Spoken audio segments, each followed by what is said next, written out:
नमस्कार प्रिय मित्रों, मैं ज्योतिषकार कमल आप सबका हार्दिक अभिनंदन करता हूं आपके अपने इस प्यारे यूट्यूब चैनल अलौकिक साधनाएं में। दोस्तों, अब तक आपने हमारे चैनल को सब्सक्राइब नहीं किया तो सब्सक्राइब कर लीजिए। बेल आइकन का बटन है वो दबा लीजिए ताकि हमारी ज्ञानवर्धक जानकारीपूर्ण वीडियो सबसे पहले आपके पास आ सके, आप उससे अपना और देश दुनिया का भला कर सकें। दोस्तों, स्क्रीन पर आज आपके सामने जो चीज़ उपस्थित है वो एक बहुत ही महान यंत्र है और इस यंत्र का उपयोग तब किया जाता है जब आप किसी देवी देवता की बहुत साधना करते हो और आपको अनुभव नहीं होता रत्ती भर का भी, तब इस चीज़ का उपयोग किया जाता है। ये चीज़ किसी भी देवी देवता की कृपा आपको दिलवाने में सक्षम है। ये एक यंत्र है। इस यंत्र का निर्माण करने की संपूर्ण विधि है। उस विधि के द्वारा इस यंत्र का निर्माण करने से जिस देवता की आप पूजा करते हो, साधना करते हो, आराधना करते हो, स्मरण करते हो, तपस्या करते हो, ध्यान मेडिटेशन में इसको याद करते हो और आपकी बॉडी में उसका रत्ती भर भी प्रभाव नहीं होता है, आपको थोड़ा सा भी कुछ अनुभव नहीं होता है, तब इस यंत्र का प्रयोग किया जाता है। आपके शरीर में देवताओं और आपके बीच में एक दीवार रहती है। कैसे भी वो दीवार अगर इतनी मजबूत हो जाती है कि देवताओं का जरा सा आस्वादन आपको प्राप्त नहीं होता। हम कोशिश करते रहते हैं, वो पूर्व जन्मार्जित पाप कर्म भी होते हैं, कुछ पितरों के दोष भी होते हैं, कुछ नेगेटिव एंटिटीज भी होती है जो आपके आसपास चिपके रहते, पता नहीं रहता आपको। तो ऐसे में क्या होता है कि ऐसे में देवताओं की जो शक्तियाँ होती है ना, वो हमको मिलती नहीं है। शक्तियाँ आकर के भी वो उस दीवार को भेद करके हमारे से संपर्क नहीं कर सकती, क्योंकि हमारी अपनी दीवार, अपना गढ़, अपना किला इतना ज़्यादा मजबूत रहता है। वो चाहे पाप का हो, चाहे बुरे कर्मों का हो, चाहे कैसा भी हो, चाहे अपनी ऊर्जा को हमने बांध लिया हो, अपनी ऊर्जा को हमने खुद ही रोक लिया हो, स्टॉप कर दिया, ऊर्जा की गांठें बना दी गई हो अवचेतन मन में, तो उस वजह से भी हमको वो दिखाई नहीं देते हैं। तो देवताओं के हम दर्शन नहीं कर पाते या उनका अनुभव नहीं कर पाते या उनकी कृपा प्राप्त नहीं होती। लोग बरसों साधना करते हैं, साधना करते करते करते करते इतने थक जाते हैं कि उनको लगने लगता है कि ये सब झूठ है, सब बकवास है। लेकिन कुछ भारत में ऋषि, महर्षि, साधु, संत, सन्यासी, तपस्वी, योगी, ध्यानी ऐसे हुए हैं जिन्होंने इस चीज़ पर भी गौर किया है कि कई बार ऐसा भी होता है कि आदमी के तपस्या करते करते भी उसे फल नहीं मिलता है। तपस्या करते करते भी वांछित देवता जिसकी वो साधना कर रहा है, वो देवता उससे संपर्क बना नहीं पा रहा है। उस देवता और उसके बीच में संपर्क बन नहीं पा रहा है। एक बार संपर्क बन गया आपका देवी देवताओं से, फिर तो किसी चीज़ की आवश्यकता नहीं। फिर तो नवग्रह भी आपका कुछ नहीं कर सकते, नेगेटिव एंटिटीज़ भी आपका कुछ नहीं कर सकती। किया कराया, टोना टोटका, आपके घर के ऊपर बंधन कीलन कुछ भी किया हो वो भी आपका कुछ नहीं कर सकता, सब बिखर जाते हैं टोटल। लेकिन उनके आपसे संपर्क होने की ये जो समय सीमा, इस समय सीमा के बीच में आपको परेशानी पैदा की जा सकती है। उस समय क्या है कि यदि आपको इनके संपर्क से रोक दिया जाए तो आप कोशिश करके भी उन देवताओं का आस्वादन प्राप्त नहीं कर सकते और अपनी विडंबनाओं से, अपनी परिस्थितियों से जूझते रहते हैं। आज मैं देवताओं का संपर्क करने का, कृपा करने का, उनका आस्वादन का, उनके अनुभव करने का एक ऐसा यंत्र आपको बताऊंगा भगवान की कृपा से, हनुमान जी के आशीर्वाद से, कि आपने कर लिया तो आपको तुरंत पता चलेगा कि देवताओं की शक्ति क्या होती है, देवताओं का आस्वादन कैसा होता है, देवता कैसे होते हैं। मैंने जिनकी तपस्या की उनका फल क्या। आपने जो तपस्या की, एक बात तो मान के चलो कि आपने चाहे साल भर किए, चाहे 6 महीने किए, चाहे 2 साल किए, जो तपस्या आपने की उसका फल कहीं नहीं गया। उसका फल स्टोर है, मिला नहीं। उसके फल का कोई भी परिणाम आपको मिल नहीं रहा, लेकिन फल नहीं हुआ ऐसा नहीं है। ये बात जड़ से गलत है कि फल नहीं हुआ। बिल्कुल फल होता है। किसी भी देवी देवता की आप आराधना करो, उसका फल स्टोर हो जाता है, एक जगह संग्रहित हो जाता है अवचेतन मन में। लेकिन आप अवचेतन मन में संग्रहित उस फल का उपभोग नहीं कर सकते, उपयोग नहीं कर सकते। तो वो उपयोग जो भी है, आज मैं जो यंत्र बताऊंगा उससे आप कर लोगे।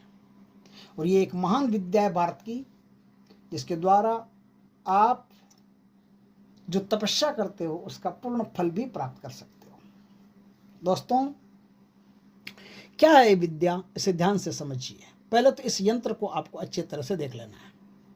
यंत्र में कई बार ऐसा होता है कि मैं यंत्र देता हूँ और सामने वाले की समझ में नहीं आता है कि ये लिखा क्या है, तो अब मैं पहले इसको समझा देता हूँ आपको। ये जो पहला खाना है, खाना नंबर 1, यहाँ से आपको शुरू करना है।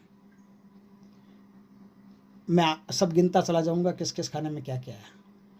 65 का अंक पहले खाने में 65, ऊपर से 2 नंबर खाने में 72, 3 नंबर खाने में ओनली 2 यानी 2, 72 यानी 72, उसके बाद में 2, उसके बाद में 8 का अंक है 8, उसके बाद में 4 का अंक है 4, उसके बाद में 6 का अंक है 6, उसके बाद में 67 67 का अंक है, उसके बाद में 70 है 70, उसके बाद में 71 है 71, उसके बाद में 63 है 63, उसके बाद में 9 है 9 यानी 9, उसके बाद में 1 है 1, उसके बाद में 7, ये सब हिंदी में लिखा हुआ है। उसके बाद में जो सबसे नीचे के खाने हैं उनमें सबसे नीचे के खाने में सबसे पहले खाने में 7 लिखा हुआ है, उसके बाद में 2 लिखा हुआ है 7 यानी 7, उसके बाद में 2 यानी 2, उसके बाद में 36, उसके बाद में 61 यानी 36 और 61, ये सब इस खाने में लिखे हुए हैं। अब इस यंत्र का जब आप निर्माण करोगे तो ध्यान से समझ लेना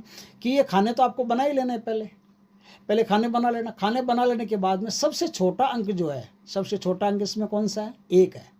सबसे छोटा अंक है 1, तो उस 1 से आपको शुरुआत करनी है। जहाँ 1 लिखा है उस खाने से सबसे पहले लिखना शुरू करना है। अब आप क्रमवार बढ़ते जाइए, 2 यहाँ है, फिर 2 यहाँ है, तो यहाँ जो ऊपर 2 है वो, फिर नीचे 2 है वो, इस प्रकार से आप लिखते चले जाइए।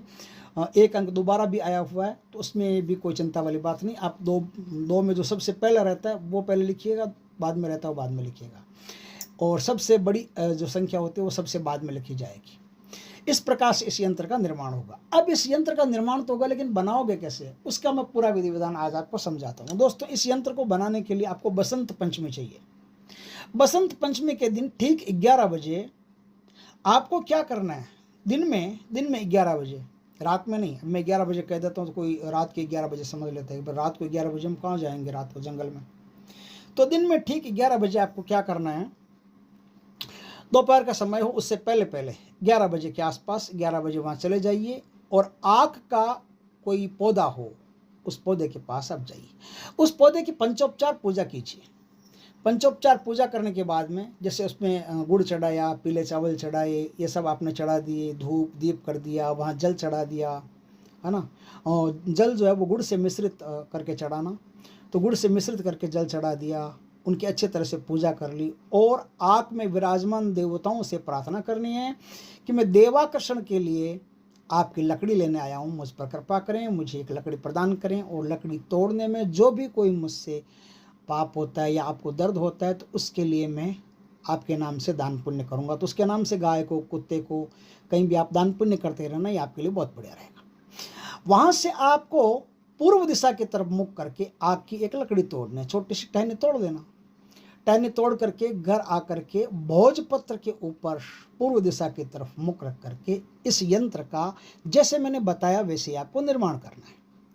निर्माण करके इस यंत्र को पूजा घर में रख करके फिर इसकी पंचोपचार पूजा कर लेना। चावल, चंदन, कुमकुम, रोली, मोली, जल, सबसे अच्छी तरह से विधि विधान से जैसे किसी देवता की पूजा करते हो वैसे पूजा कर लेना। पूजा कर लेने के बाद में अपने इष्ट देवता जिनका आप जाप करते हो और जिनका आपको आज तक अनुभव एक्सपीरियंस कुछ भी नहीं हुआ है, उनका नाम लेकर के, उनका स्मरण करके 1 माला, 5 माला, 10 माला जितनी भी उनकी निकाल करके फिर तुरंत इस यंत्र को अपने आज्ञा चक्र से लगाएं।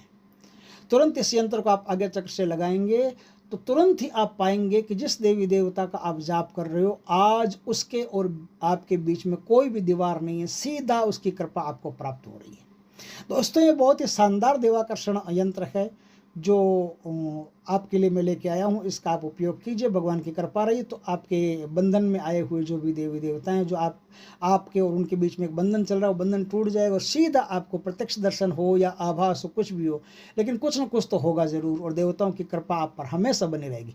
दोस्तों, वीडियो अच्छा लगे तो लाइक करना, कमेंट करना, पहली बार हमारे चैनल पर आए चैनल को सब्सक्राइब करना, पास में जो बेल आइकॉन का बटन है वो दबा देना ताकि हमारे ज्ञानवर्धक जानकारीपूर्ण वीडियो सबसे पहले आपके पास आ सके।